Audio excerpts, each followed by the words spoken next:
Bienvenue dans ce décryptage. Aujourd'hui, on plonge directement dans de nouvelles données génétiques qui sont tout simplement stupéfiantes et qui réécrivent absolument tout ce qu'on croyait savoir sur l'évolution humaine. Oubliez vos vieux manuels scolaires parce que l'ADN ancien vient de complètement relancer les dés, dévoilant des mystères fascinants sur notre propre biologie et nos origines profondes. Vous savez, pendant des décennies, le grand consensus scientifique partait du principe que notre évolution, la fameuse sélection naturelle, s'était grosso modo mise sur pause il y a des dizaines de milliers d'années. L'idée générale, c'était que les changements récents étaient juste masqués par de vastes migrations ou par de la dérive génétique aléatoire. En gros, ça donnait vraiment l'illusion que notre évolution biologique stagnait complètement. Eh bien, accrochez-vous parce que de nouvelles analyses à très grande échelle viennent balayer cette idée. Au lieu d'être silencieux et bien sage, notre génome vibre. Il vibre littéralement sous le poids d'une sélection naturelle super récente et incroyablement intense. C'est le genre de découverte qui secoue de fond en comble la génétique et l'anthropologie d'aujourd'hui. Et cette percée monumentale, on la doit au laboratoire du chercheur David Reich. Son équipe a réussi un véritable tour de force, analyser 16 000 génomes humains anciens. 16 000! Pour vous donner une idée, avant, on bricolait avec une petite poignée d'échantillons. Avec ce bond gigantesque et un tel nombre d'individus, la puissance statistique explose. L'évolution devient presque visible en temps réel. Alors, comment ont-ils procédé? C'est simple, étape 1, on traque ces génomes anciens. Étape 2, on filtre tout le bruit de fond lié aux migrations et à la dérive génétique. Et étape 3, on isole la vraie sélection naturelle. En jouant aux détectives, ils ont pu repérer les mutations qui pointaient toutes dans la même direction à travers des populations complètement isolées. C'est là que les données nous révèlent une réalité totalement contre-intuitive sur notre chronologie. On pourrait se dire que le plus grand électrochoc évolutif, c'était l'invention de l'agriculture il y a environ 12 000 ans, non? Eh bien, pas du tout. Le véritable point de bascule, le plus gros choc, ce sont les environnements ultra-denses et rongés par les maladies qui ont émergé au tout début de l'âge du bronze, il y a à peine 5 000 ans. C'est ce qu'on appelle le choc de l'âge du bronze. Pour reprendre les mots exacts de David Reich, les humains ont été littéralement arrachés à leur ancien mode de vie. C'était un décalage environnemental si brutal que notre organisme a été contraint de s'adapter avec une force inouïe. Une adaptation biologique à vitesse grand V pour survivre aux nouvelles conditions de vie. Ce qui est captivant ici, c'est la concentration incroyable de cette pression évolutive sur des traits hyper spécifiques dans une fenêtre de temps minuscule. D'un côté, l'immunité a dû s'armer en urgence contre les nouvelles maladies liées aux premières villes. De l'autre, le métabolisme s'est métamorphosé. Pouvoir digérer un verre de lait à l'âge adulte ou changer de pigmentation de peau, ce n'était pas un détail, c'était vital à cette époque. Prenez un exemple vraiment fascinant issu des données. La variante génétique qu'on appelle TIC2. C'est un facteur de risque majeur pour la tuberculose sévère.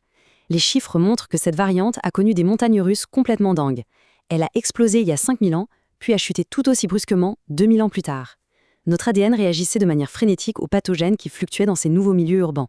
Le point crucial dans tout ça, c'est que le passage à l'agriculture a en fait réduit notre besoin en gènes économes, ces gènes qui favorisent le stockage de la graisse. Ça casse d'ailleurs un mythe moderne très tenace, désolé pour les adeptes du régime paléo, qui prétend que les anciens chasseurs-cueilleurs avaient une alimentation beaucoup plus stable. En réalité, les premiers agriculteurs subissaient des famines moins fréquentes, ce qui a permis à l'évolution d'éliminer progressivement les gènes favorisant l'obésité extrême.